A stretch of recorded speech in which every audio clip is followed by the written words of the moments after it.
Hello chess friends and welcome to your of Chess channel and welcome to the most dynamic tournament that you can follow in the computer chess world. Welcome to the TCEC Cup Finals, and this super event you can follow on the official TCEC website. The first thing that you see in the description below will be the link to this beautiful chess event, and these cup events are a little bit different than the usual TCEC competitions and some other computer chess championships that we follow, of course, on chess.com. These cup events are a bracket system, are a knockout stage, so as the title says, if you lose your die, there's simply no room for improvement. If you lose your match, then you're simply out of the event. And surprisingly, in the last event of the cup events, Leela C0 won in the super final against Stockfish. Now we have a new tournament. Maybe it's time for Stockfish revenge, because Stockfish won previously every competition, also other TCEC competitions, and now recently also in the computer chat championships. It was simply a pure domination by the fish, but as I said, in the previous event, Leela C0 won the super final. So we're starting now with the fish against another, well, I wouldn't say top engine.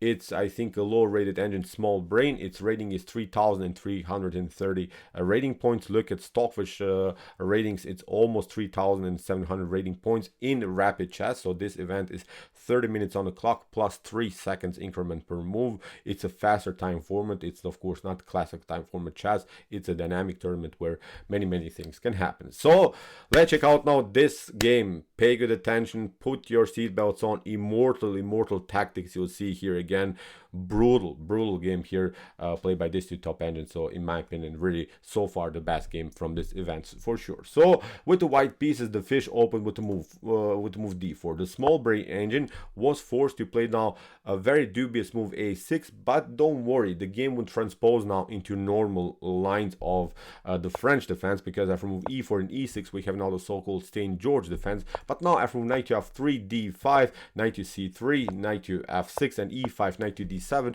we have reached now basically the Steinitz variation of the French defense. And although black was forced to play this a6 dubious move in the beginning, the evaluation is perfectly fine now for black. The game is transposed now into normal ideas. In my opinion, this is also a solid position for black. Black can now push the pawn on c5, will eventually play the move knight to c6, b5, c4, b4. So black is also, I think, counterplay here on the queen side for sure. So as said, black is attacking the queen side, white is attacking the king side, so it's now really a double-edged opening line. So in the game, knight to e2, Stockfish reroutes the knight in order to support further the d4 pawn by playing the move c3, c5, c3. Now Stockfish prepares the king side attack. As we said, black attacks the queen side, white attacks the king side. So let's go back. So this was the line.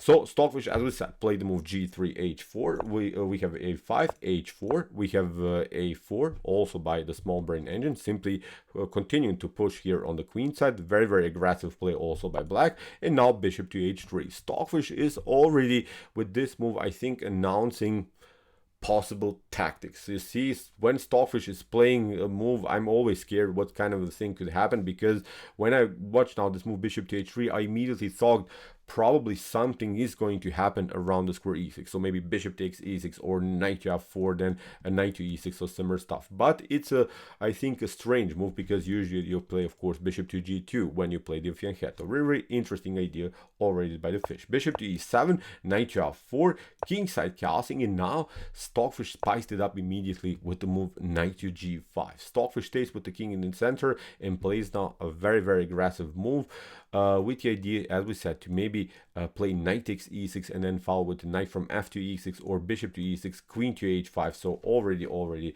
very aggressive play. So that's why black needs now to take out the knight from g5. We have h takes g5 and now queen to g5. So Stockfish sacrificed the pawn just in order to have now a beautiful bishop pair, in order to create madness all over the board. And the problem is now for white here, knight to e6, discovered attack against the queen is simply not working, because after queen to g6, if you retreat here to f4 again with the knight, then queen to e4 is winning the game for black. You have to then play knight to g5, then probably h6, you retreat, but after c takes d4, knight to b6, and after a couple of trades of pieces here, I think black should be really fine here, especially because of the light score problems that white is here now in the position, and especially also because the knight would find a very nice nice activity for sure. For instance, the knight on b6 could come on c4.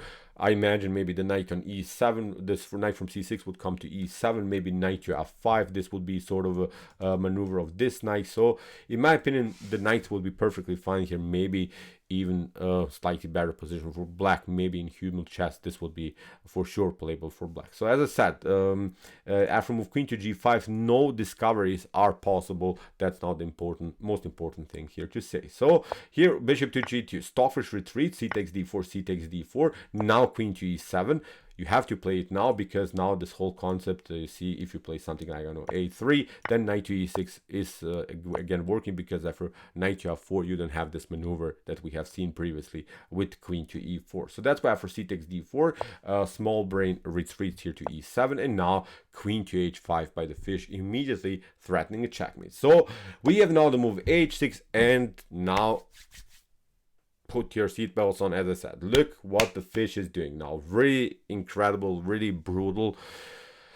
Maybe even you can pause the video and try to see now the best continuation here for white. Maybe just for fun, let's practice some tactics here. Take your time, think about this position as much as you want, because this is really brutal what the fish is doing now. So as I said, try to see now simply the best continuation here for white. Okay, here comes the stunner. Knight takes d5. This is the way to go. The queen is hanging. You have to play e takes d5, and now another follow-up, bishop to h6, sacrificing 2 pieces. The problem is now after g takes h6, you cannot play this. Of course, you get checkmated. You can just deliver a couple of checks, but nothing dramatically will change.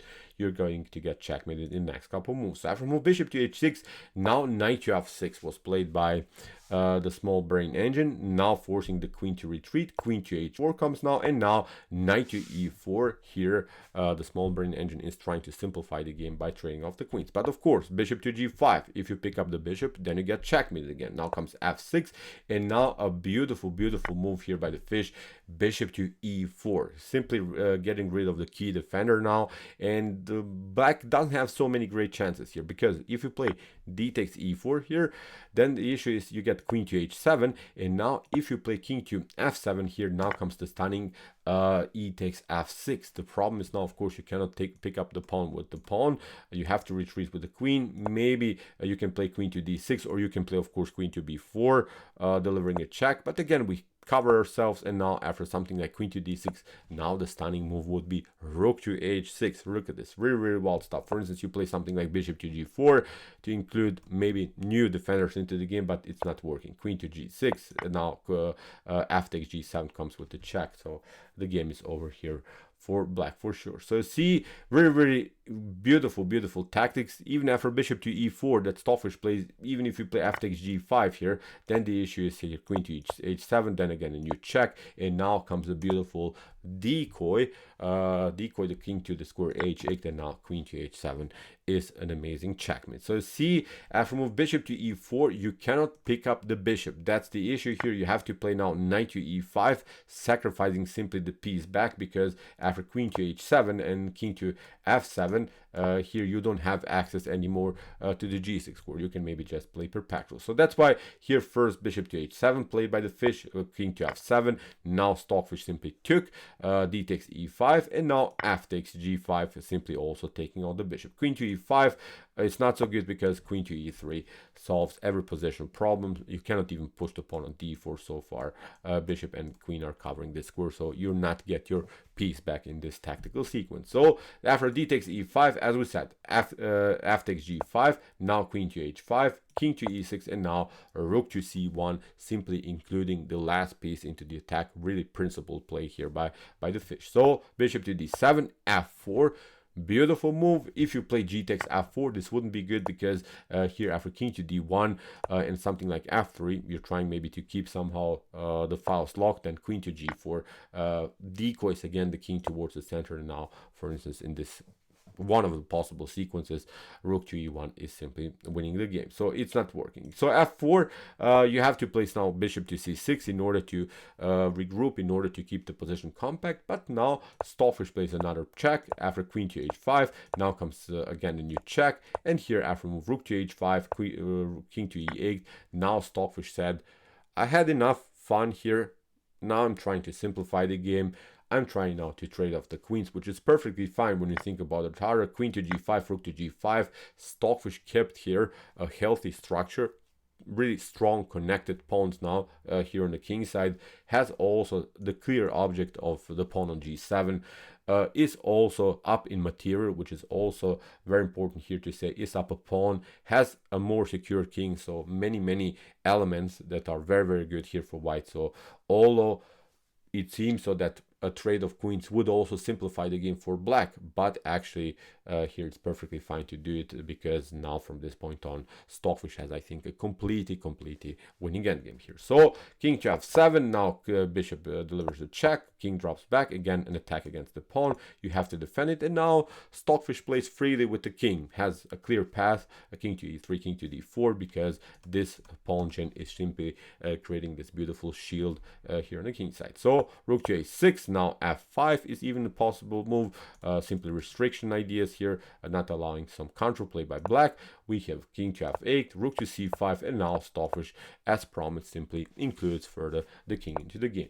Rook to h7, a3, rook to h8, rook to c2, now simply g4, preparing of course to push the pawns further here on the king side, rook to a6, and now rook to f2, placing the rook behind our pawns, and now e6 and f6 are the main threat, simply including every single piece into the attack here on the king side. Rook to a8, now comes this idea, e6, f6, g takes f6, rook to f6, and now rook to f7 forces the trades of rooks. But you see, Stockfish is getting closer and closer with his pawns. Now after a rook to f8, rook to g8, beautiful move. You cannot take it out, of course, because f takes g8 would come with the promotion. So bishop to b5, g5, trying of course to somehow connect these two pawns. Mission accomplished, and this is obviously game over here for black. King to e5, bishop to d3, we have g7. You have to sacrifice now the rook, but now after rook to e8 here in this particular position, it's now even a forced checkmate. Whatever you do, if you pick it up, then again this promotion will come, will also take out here the rook on f7. So after rook to e8, king to d7 was played, now promotion, and now after a couple more moves here, Stockfish delivered a beautiful checkmate with the rook and the queen. So incredible game by the fish. In the beginning you saw two piece sacrifices just in order to create some damage, and then when the time was right, going into a favorable endgame. This happened now many times in Stockfish games. I've noticed that Stockfish is sometimes playing immortal tactics just to get maybe a tiny little advantage. Of course, in this game, it was a huge advantage, but sometimes we saw maybe Stockfish played, I don't know, forced 10 move tactical sequence just in order to place a knight on a good square or something. So this is the way to go. Really cool game here by the fish. Incredible. So it will be a dynamic TCEC Cup finals for sure. And in the super final, we can expect again, I think, the super final between Stockfish 16 and Lila C0. So, okay, I hope that you enjoyed the game. I really enjoyed it a lot. Interesting tactics we have seen here for sure. If you want to see more brutal chess games like this, check out our Common Chess Games Played by Computer series. Here's the link of our playlist. And if you like this content, don't forget to subscribe to my channel. See you soon with some more videos. And what do we say? Chess is the best, of course.